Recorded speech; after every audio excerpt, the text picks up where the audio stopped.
9 ай 10 күн өткен соң Бибажар босанып, дүниеге алтын асықтай ұлы келді. Оны Ысмағұл деп азан шақырып ат қойды. Мұхамбет пайғамбардың нұры Ысмағұлдың беліне көшті. Ібліс малғын қалайда Мүбәрәк пайғамбардың нұрын жойғысы келді. Сол үшін барлық зымиян әрекетті күшейте бастады. Ең бірінші Бибісараның жүрегіне тоқтаусыз уәсуәс салумен болды. Ол оң жағынан сол жағынан келіп азғырды. Сара кейде қызғанышына ерік беріп, сайтанның тіліне еріп кететін. Сол кезде ашумен Ыбырайымға да, Ажарға да жөн жоқсықсыз тиісіп ұрса бастады. Одан бөлек Ібліс жұртты да азғырды. Олар бәйбіше мен тоқал арасындағы күндестікті ойдан шығарып қоздыра берді. Бұл алып қашпа әңгіме Ыбырайымның отбасына ауыр тиді. Пайғамбар не істерін білмей қиын жағдайда қалды. Сол сәтте Тәңірден уахи келіп: «Әй Ыбырайым, ертең сахар уақытында түйеңе Ажарды мінгізіп, Сапа мен Мәруа тауларына қарай жүр» деп әмір етті. «Уа жасаған ем, мен оны қалай табамын?» дейді. «Түйе қай жерге тоқтайды, сол жерде адам ата салған қағбаның орны бар» дейді. Ертесіне Ыбырайым Ажар мен Ысмағұлды алып Сапа тауына қарай тартты. Құм даланы кезіп отырып, бір төбенің басына келді. Түйе сол жерге келгенде шөгіп жатып алды. Әрі-бері тұрғызбақ болып еді, түйе басын жерге тигізіп, орнынан қозғалмады. Сол сәтте Жаббар Хақтан әуез жетіп: «Әй Ыбырайым, Ажар мен ұлыңды осында таста да кері қайт» деді. «Артыңа бұрылушы болма» деді. Ыбырайым бұл хабарды естігенде орнында қатқан қазықтай тұрып қалды. Айналаға қараса қу медиен дала, қылтанақтай шөп өспейді. Жел ұйытқып құмды құмға араластырып шайқап жатыр. Қараған адамның көзі мен құлағына құм толады.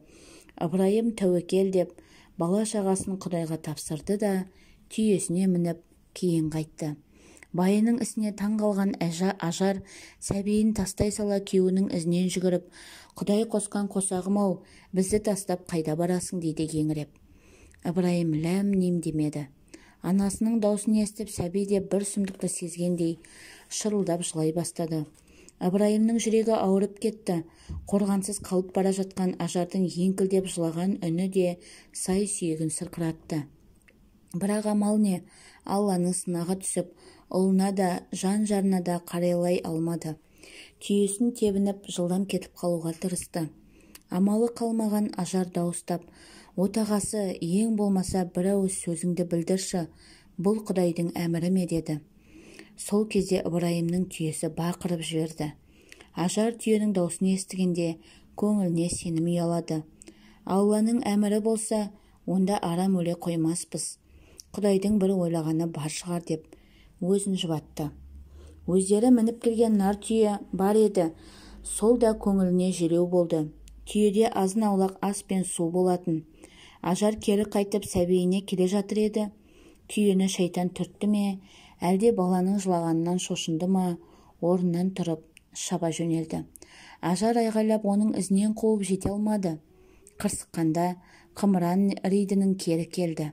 Ас ауқат та жоқ, байы да жоқ, түйе де жоқ. Қарақан басы мен баласы екеуі жапан түзде жалғыз қалды. Ажар баласын көтеріп бауырына қысты. Емізейін деп еді, сүт те шықпай қойды. Сірә қасқағым сәтте басынан кешкен қайғысы әсер етті ме, омырауы иімей қойды. Нәресте шөлден қаталап жылай берді. Баласын шыжыған күннің қапырық ыстығынан сақтайтын сая да таппай қойды. Қайтерін білмей қатты састы. Айналасына қараса құлан түз, оң жағында Сапа, сол жағында Мәруан таулары ғана көзге шалынды. Ажар сәбиіне су іздеп біресе Сапа, біресе Мәруа тауларына жүгірді. Шында дамша шыр айналып ерсілі-қарсылы жүгіре берді. Жылаған сәбиінің құмыққан даусы бүкіл атырапты селт еткізгендей болды. Айдаладан сәбидің даусына ілесіп, улап шулаған шибөрілердің үні де шығып жатты. Оны естігенде Ажардың зәре-құты қалмады. Ышқына жүгіріп, жанын қоярға жер таппады. Бір қалыпты тербеліп тұрған тіршілігі дем арасында астан-кестен дөңгелеп кеткендей болды. Тіпті өң мен түсін айыра алмай бір сәт тоқтап қалып, бетін ырғылап құммен жуып жатты. Кенет сәбиінің үні шықпай қалды. Айнала құлаққа ұрған танадай тып-тыныш бола қалды. Ажар шошып кетті. Балама бірдеңе болды екен деп ойлады. Жаны қалмай сәбиіне жүгірді. Етегіне сүрініп, еңбектеп жетіп келсе, жер астынан атқылап су шығып жатыр екен.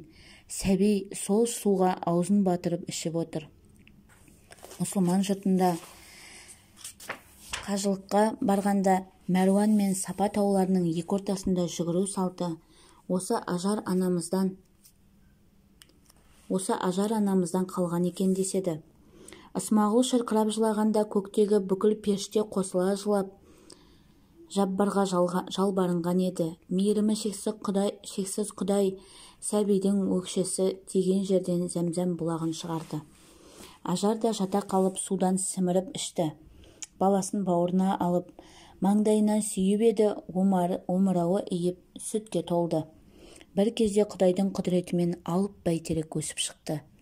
Ол кірпік қаққанша жапырағы қалың алып ағашқа айналып, саясын түсірді. Ажардың көңілі орнына түсіп, ағашқа арқасын сүйеп демалып отыр еді, бір кезде тағы бір қауіп қылаң берді. Әлгінде баланың жылаған даусын естіп, бұларға қарай құтырына шәуілдеп, шибөрілер қаптап келеді екен. Ажардың тағы да үрейі ұшты. Ағашқа мінейін десе бас күш жоқ, не қорғанып қару етерлік бұтақ таппады. Өлген жерім осау дегенде, әлгінде ғана қашып кеткен нар түйесі бақырып қайта келді. Қайдан тапқаны белгісіз ізіне тағы бірнеше түйені ертіп келіпті. Олар келді де Ажар мен сәбиді қоршап тұра қалды. Қорқаудың бірде біреуін ішке өткізбеді. Бақырып-қақырып тістелеп жанына жуытпады. Дәмді иіске құнығып келе жатқан қорқаулар түйемен ұзақ алысып тұрды да, жақын беттей алмай кеткен ізімен қайта кетті. Ажар түйелердің қоршауында өзін еркін сезіне бастады. Сонда да бір сәт қауіпті естен шығармады. Құдайға жалбарынып, түйелердің кетіп қалмауын тіледі. Бұл кезде бұлақтағы су атқылап, біраз жерге жайылып бара жатыр еді. Ол зәмзәм деп тоқтатып, айналасына құммен қоршай бастады. Осылайша зәмзәм суы пайда болды. Кейбір шежіре кітаптардың айтуынша, зәмзәм суы жер асты жолдары арқылы Тұран жеріндегі Қаратау бұлақтарымен қосылып кетеді екен. Олар әу баста Ыбырайым Меккеге бет түзегенде пайғамбарды қимай, жер асты жолдарымен бірге ілесіпті. Мекке топырағының қасиетті бұлағымен араласып, зәмзәмға айналған екен деседі. Кейінгі заманда Әзіреті Мұхаммед пайғамбардың Укаша деген сахабасы жау қолынан мерт болғанда кесілген басы домалап жер астына түсіп кетіпті. Олар жер асты суларымен ағып отырып Меккеден бірақ шыққан екен деседі.